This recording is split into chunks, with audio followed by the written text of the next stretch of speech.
Pardonnez à Ursuline. Elle me rappelle la nourrice d'Antigone, dans la version de Anneau.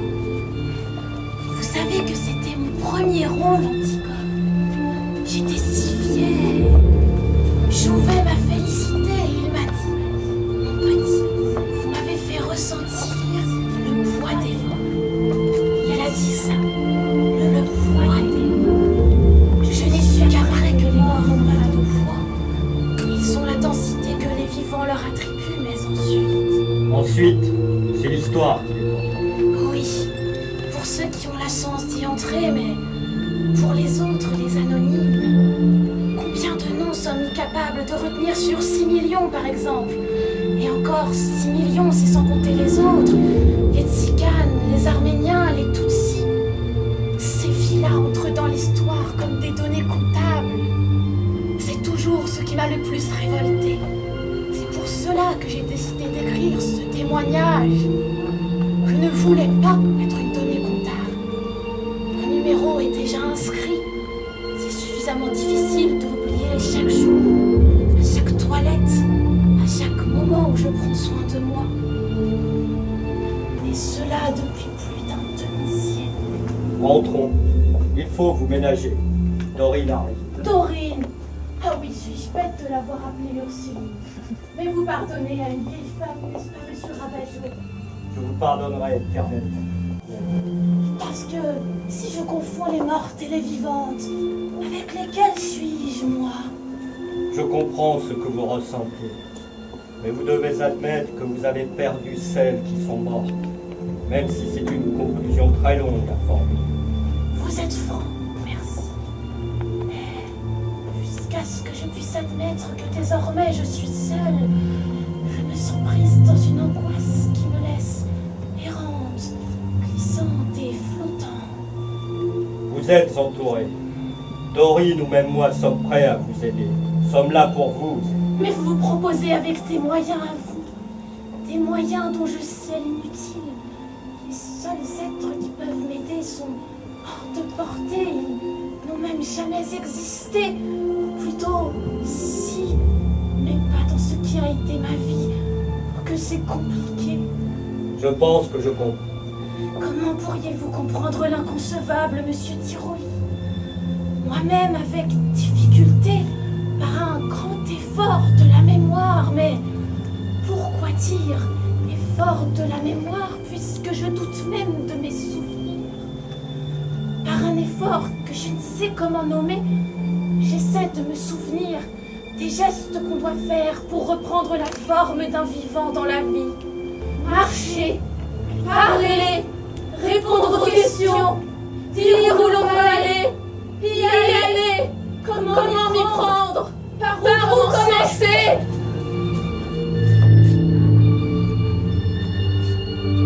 L'entreprise est hors de mes forces. Or, il n'y a qu'à renoncer. Renoncer ou remettre à plus tard. Je me sens si vieille, comme morte. Je ne pèse rien, ma tête se vide. Vous me semblez capable au contraire de grande. Réfléchir. Comment réfléchir quand on ne possède plus un mot? Quand on a oublié tous les mots? Asseyons-nous, voulez-vous? Reposez-vous un peu. Je vous ramènerai.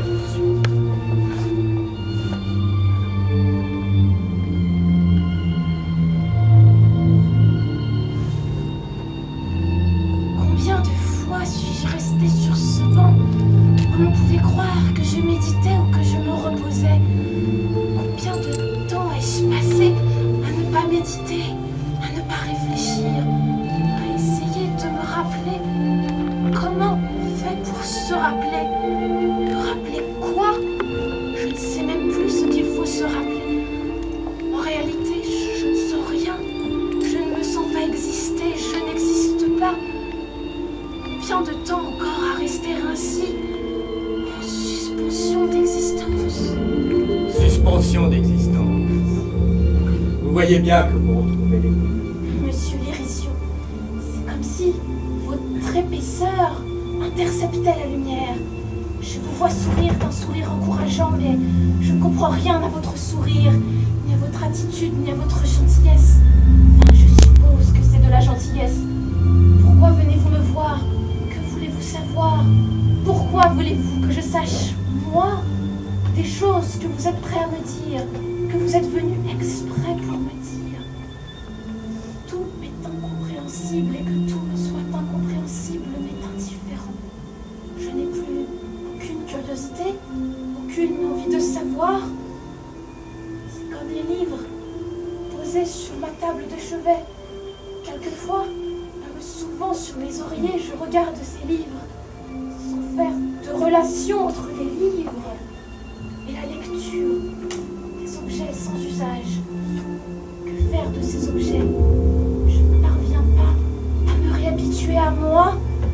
Comment se réhabituer à un moi qui s'est si bien détaché que je doute même qu'il ait jamais existé? La vie d'avant, avais-je une vie d'avant? La vie d'après? Je flotte dans un présent sans réalité. Cueillez-moi cette rose, monsieur Mantalot. Il y a cette odeur qui me revient.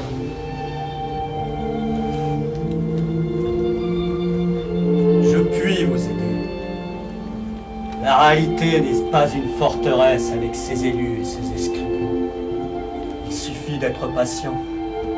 Lentement, vous verrez, la réalité reprendra forme autour de vous. À votre insu, car vous n'aurez aucun effort à faire pour revenir à la surface de la réalité. Je n'ai plus la force de faire la plus petite ébauche d'effort. C'est d'elle-même, par sa propre pesanteur, que la réalité reprendra ses contours, ses formes, ses significations. Je peux en témoigner. C'est vous-même qui m'avez appris cela, vous savez, du moins votre livre. C'est un calvaire, vous êtes la dernière personne à pouvoir m'aider. Rentrons maintenant. J'avais 15 ans à peine. J'étais anéanti par un chagrin d'amour. Ça peut paraître fétide. C'est ce qui rend ces choses si terribles. Personne ne prend votre souffrance au sérieux quand il s'agit d'un mal d'amour. Mon père me conseilla alors de chercher du réconfort parmi les livres, de ceux qu'il avait du mal à vendre, parce qu'ils étaient oubliés du reste du monde. Tous étaient à main. J'ai froid, dépêchons-nous. Ma main ne s'avançait pas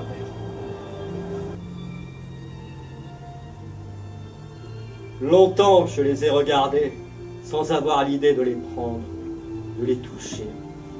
Quand je me suis risqué à en prendre un, à l'ouvrir, à le regarder, il était si pauvre, si à côté que je l'ai remis à sa place. À côté, oui, tout était à côté. À côté des choses, à côté de la vie, à côté de l'essentiel, à côté de la vérité. Qu'est-ce qui n'est pas à côté? Vous-même êtes déjà ailleurs. Chaque fois que je me suis posé cette question, j'étais désespérée de ne pouvoir y répondre. Je dis désespérée faute d'un mot qui donnerait idée de ce que je veux dire. Je n'étais pas désespérée, j'étais absente. Laissez-moi, monsieur Riolo. Je dois m'allonger un peu. Qu'est-ce qui n'est pas à côté? Mon découragement face au livre a duré très longtemps, des années. Il me semblait savoir d'avance ce qui était écrit dans les livres, et le savoir autrement, d'une connaissance plus pure et plus profonde, évidente, irréfutable. Je m'écartais des livres parce que je voyais au travers des mots. Je voyais la banalité, la convention, le vide. J'y voyais l'habileté. Et que sait-il celui-là qui veut me dire? Et pourquoi ne le dit-il pas? Tout était fou. Tout me montrait sa fausseté. Et j'étais désespéré d'avoir perdu toute capacité d'illusion et de rêve, toute perméabilité à l'imagination, à l'explication. C'est cela que j'ai perdu à Auschwitz. Merci de me rendre les mots.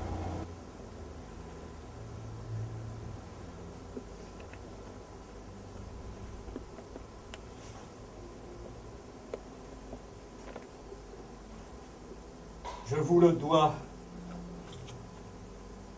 Un jour, j'ai pris un livre et je l'ai lu. Je voudrais pouvoir dire comment cela s'est passé. Je ne m'en souviens plus du tout. C'était un livre parmi tous les autres, mais c'est celui qui m'a rendu tous les autres. Ce livre m'a fait tout perdre. Dorine affirme que je suis responsable de ce qui vous est arrivé. Vous? Elle ne vous a pas parlé de la stagiaire? Non? Quelle stagiaire? J'ignorais que la truite aux amandes était un plat qu'on pouvait manger froid. C'était délicieux. Oh, ce n'est pas grand-chose. C'est toujours ainsi qu'on le mange chez moi. Ah, la Sicile. Vous savez, ça faisait longtemps que je ne m'étais pas autant amusée avec xylographie à manuscrit. D'habitude, pour le travail au noir, j'ai plutôt des travaux de Pâques ou des rapports de stage. Et puis vous avez du style. Et je sais de quoi je parle. Ah oui? Vous voulez un digestif? Oh non merci, je conduis, ce serait un plus au crime. Voilà une expression totalement prohibée par chez moi, qui risque de froisser des susceptibilités. Tout ça. Entre autres, dites-moi, Oui? ça vous choquerait d'apprendre que je n'ai pas écrit une seule ligne de ce manuscrit? Comment ça? C'est le manuscrit de quelqu'un d'autre et vous lui avez volé, c'est ça? Non, je vous demande si ça vous choquerait d'apprendre que j'ai simplement recopié à la main un bouquin. Ben, votre question est bizarre tout de même. Ce qui me choque moi, c'est d'avoir dû déchiffrer et dactylographier tout ça, mais puisque vous m'avez payé et invité à dîner chez vous, je dirais que ça vous regarde. Ça ne vous étonne pas plus que ça? Eh bien, je ne vois pas trop où ça vous mène, à moins que vous ne vouliez piéger un éditeur ou quelque chose comme ça. Non, pas un éditeur? Quoi, des lecteurs? Non, une dactylographe. Les lecteurs, je vous les laisse. Je m'en vais. Vous ne vous sentez pas bien, n'est-ce pas? Du Non, remords? Oh, ma tête! Qu'est-ce que vous me voulez? 1 0 1 0 0 1 1 0 1 0. Je l'ai retrouvée. Une pauvre femme qui n'a même pas eu la gloire de voir son manuscrit édité, du moins sous son nom. J'ignore de qui. J'ai vérifié. Je continue. Edgar Romancy, poète à tout jamais inconnu, brillant pourtant, d'une formidable simplicité et tellement humain. D'autres noms. Qu'est-ce que ça peut vous foutre, bon sang? J'ai mal au bide. Il nous reste à peine 5 minutes à passer ensemble. Je veux seulement savoir pourquoi vous avez monté ce canular. Elle par elle, une autobiographie. Du beau travail, un montage impeccable, tout ce qu'il faut pour avoir le concours et même plus. Mais ça a anéanti ma patronne. Qui ça? Elle, celle qui a écrit le manuscrit qui vous a servi de corps de texte. C'était d'après elle que vous en aviez. Salope! Qu'est-ce que tu m'as fait bouffer? Ça va passer si je le fais. On connaît des trucs par chez moi. Alors tu parles, tu me convaincs, et on n'en parle plus. Alors, t'étais stagiaire chez cet éditeur à l'époque. Je pensais pas que ça allait marcher.